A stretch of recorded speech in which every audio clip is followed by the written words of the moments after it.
estamos con Romina del Pla para hablar seguramente de cosas que no tienen tanta onda en el país, de la realidad argentina. Ella es candidata a vicepresidenta por el Frente Izquierda Unida. ¿Cómo estás, Romina? Bienvenida y muchas gracias. No, gracias a vos. Bueno, estamos bien, pero a la vez muy preocupados, porque la situación que estamos atravesando en el país, las y los trabajadores, la juventud, es muy seria, así que en el caso particular de los docentes, esta semana ha sido trágica, con las compañeras fallecidas en Chubut, en esta huelga que ya lleva 9 semanas, y una situación que parece irresoluble, pero que de ningún modo es una crisis solamente provincial. Desopilante, ¿no? Con cosas con decisiones que tomó el gobernador, cosas que parecen dignas de una película, de una comedia negra. Totalmente, ¿sí? en el marco de que no le paga a los estatales, no le paga a los docentes, tiene la provincia paralizada, se le ocurrió enviar un proyecto de aumento de los sueldos del Poder Ejecutivo.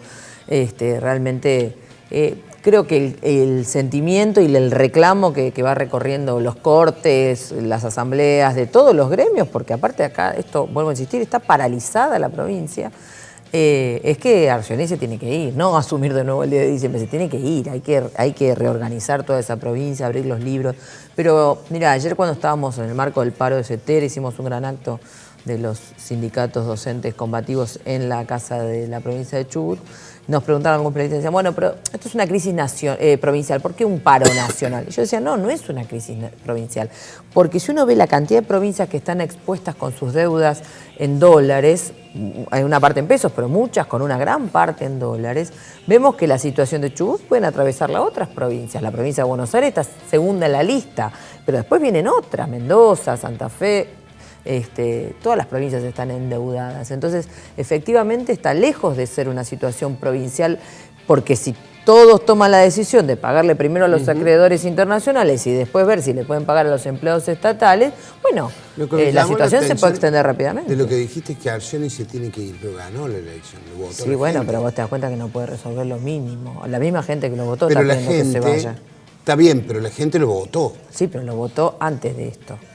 Y vos date cuenta que los mismos que lo votaron están pidiendo que se vaya. Pero ¿quién tiene la potestad de decirle váyase? Bueno, digo, la gente eso se lo está reclamando. La gente se lo está reclamando. Me genera una contradicción. La lógica indicaría que alguien que no puede resolver algo tan elemental como que funcione la obra social donde se tienen que atender la mayoría de los trabajadores de la provincia, pagar los sueldos en tiempo y forma para que funcionen las escuelas, los hospitales, la justicia y demás, si no puede resolver eso, no sé bien cómo va a seguir. ¿Vos decís que tienen que intervenir la provincia y llamar a una nueva elección? Yo lo que digo es que efectivamente lo que están pidiendo los compañeros, la mayoría que están en esta huelga, que están movilizados, un tema que afecta aparte a toda la provincia, porque cuando no funciona la educación, no funciona la salud, imagínate que afecta a toda la provincia, no solo a los docentes o a los estatales, a toda la comunidad. El reclamo creciente es de que se vaya Arcioni. Entonces, en ese sentido, me parece importante ver que efectivamente tiene que haber una solución. En serio te pregunto, ¿no es un riesgo de disponer eso? Mira, más riesgoso que siga esta persona. ¿A dónde va a terminar la provincia? Porque aparte acá hay que abrir los libros de la provincia, que no hay datos oficiales de las cuentas de la provincia desde el 10 de mayo. No se sabe a dónde ha ido a parar parte de todos esos préstamos que se dice que tienen. Están involucrados no solo Arcioni, todos los gobiernos anteriores y todos los bloques, digamos, ligados a los partidos mayoritarios. Por eso es tan profunda la situación. Pero yo insisto, no es solo una situación de Chubut, hay muchas provincias que están en una situación similar. Por eso nosotros entendemos que esta crisis no la pueden pagar los que no la generaron, que somos los trabajadores, la tienen que pagar los responsables, porque el dinero en Chubut está al igual que está en el resto del país, nada más que está apropiado por aquellos que se quedan con los recursos de la provincia, con los recursos estratégicos, ¿no? Y por eso es tan importante discutir un programa de reorganización económica, donde en lugar de someternos al FMI, tenemos que romper con él. Y en lugar de garantizar el pago una deuda usuraria, tenemos que discutir cuáles son el origen de esa deuda, cuáles son las condiciones de refinanciamiento y por lo tanto, por eso nosotros planteamos la necesidad de desconocer esa deuda que en su totalidad, la gran mayoría, tiene estas características, ¿no? Está bien. Yo digo, ayer ingresó un proyecto para ver si se puede reperfilar la deuda, que es no pagar. Reperfilar la deuda es no pagar.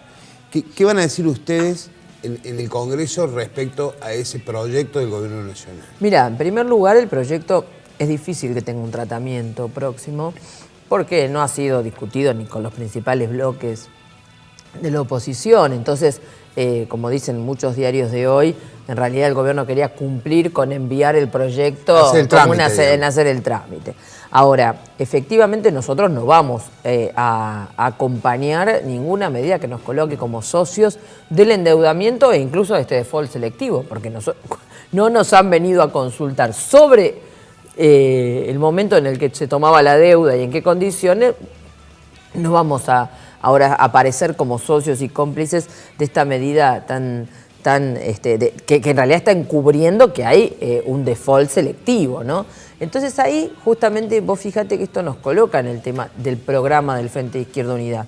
Cuando nosotros decimos que hay que desconocer el pago de una deuda y hay que utilizar todos esos recursos, ¿para qué? Para reorganizar la economía, abrir las fábricas que hoy están cerradas, garantizar los puestos de trabajo, evitar esta situación de despidos masivos y desocupación creciente.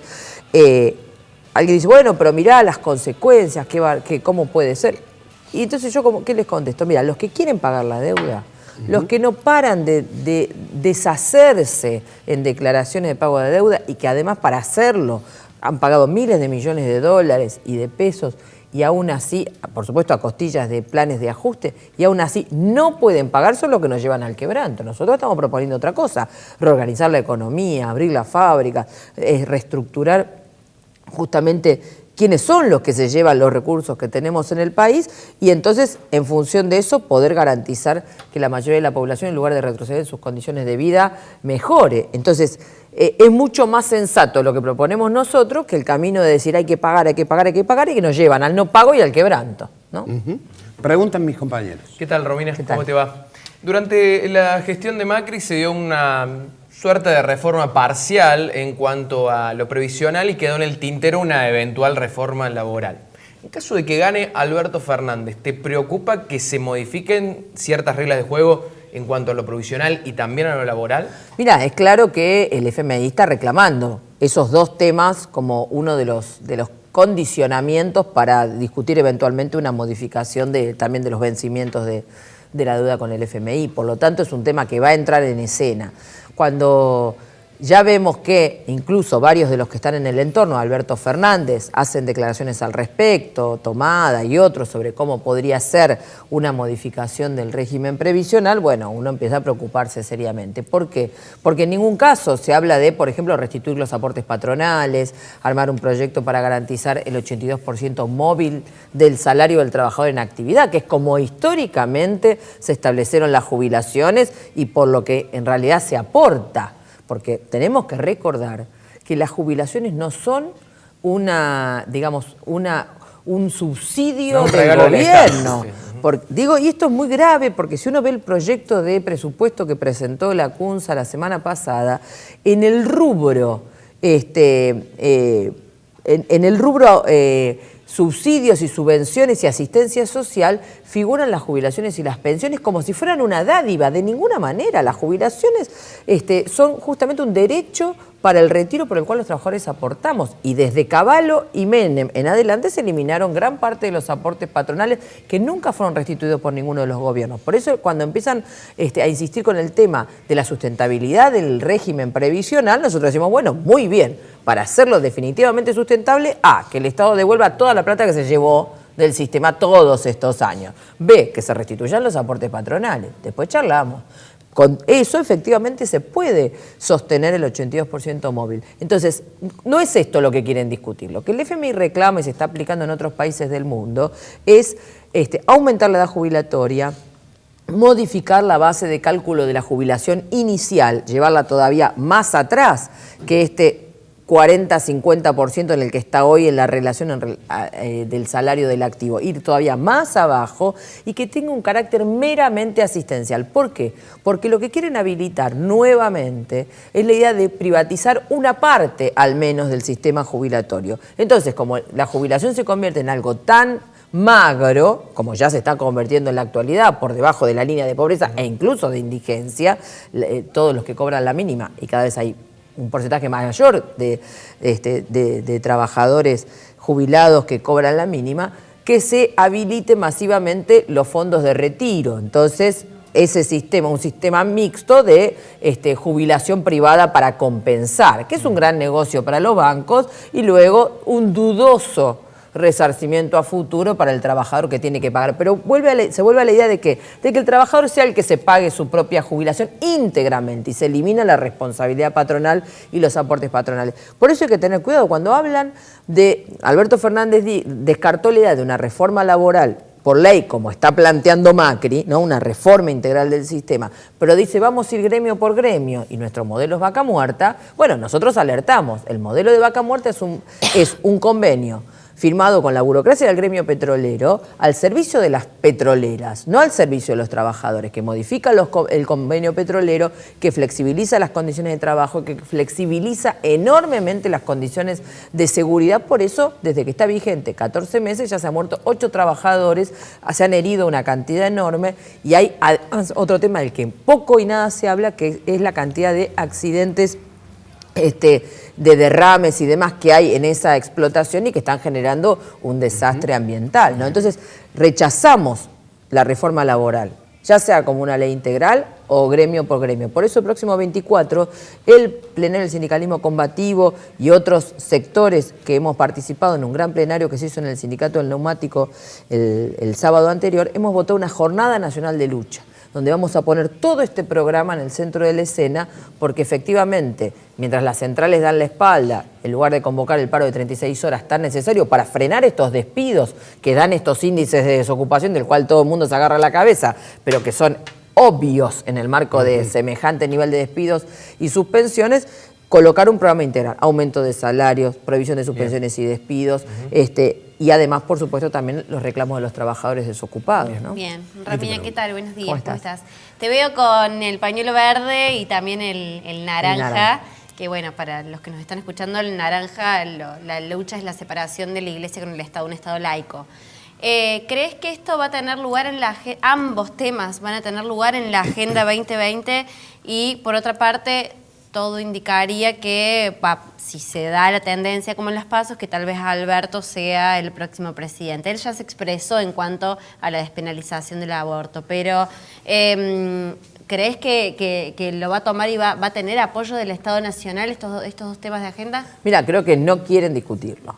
Creo que justamente quieren que no sean temas de agenda. Ajá. Y si uno va escuchando las declaraciones y las notas sobre cómo se van a componer las cámaras y demás, es toda una política para disuadir al movimiento de lucha de las mujeres, de las disidencias y en general por estos derechos, de que no sería tan posible, para atenuar un poco el reclamo. Nosotros planteamos todo lo contrario. El Frente de Izquierda Unida es el único bloque político que incondicionalmente, sin especulaciones, sin dobleces, en nuestro programa tenemos el reclamo de la educación sexual integral de carácter laico y científico y obligatorio, de la separación de la Iglesia y del Estado, que es clave para que se dejen de financiar las usinas de conservadurismo contra los derechos de las mujeres, de la niñez y de la juventud, y por supuesto el aborto legal, seguro y gratuito. Y en ese punto vos fijate que justamente Alberto y el Frente de Todos tiene este planteo de la unidad de los pañuelos verdes y celestes. Por eso el planteo de la despenalización que hizo Alberto Fernández es un planteo que no es el reclamo del movimiento de lucha, porque la despenalización solo habla de no meter presa a la mujer que se practica un aborto, pero deja integralmente funcionando el problema del aborto en la clandestinidad. Y esto es lo que tenemos que combatir para que haya menos abortos. Nosotros queremos que haya menos abortos a partir de que haya menos embarazos no planificados. Romina, tengo que cerrar porque se nos fue el tiempo. Contame dónde estás y a qué hora es el acto que hacen esta tarde. Hoy a las 18 horas en la Plaza Vélez Arfield, un acto del Partido Obrero y del Frente de Izquierda Unidad para explicar estos temas, nuestro programa de salida de la crisis e intercambiar con todas y todos los que nos quieran venir a ver, a escuchar y a debatir con nosotros una salida a esta crisis para que no la paguemos los trabajadores, sino que la paguen los capitalistas.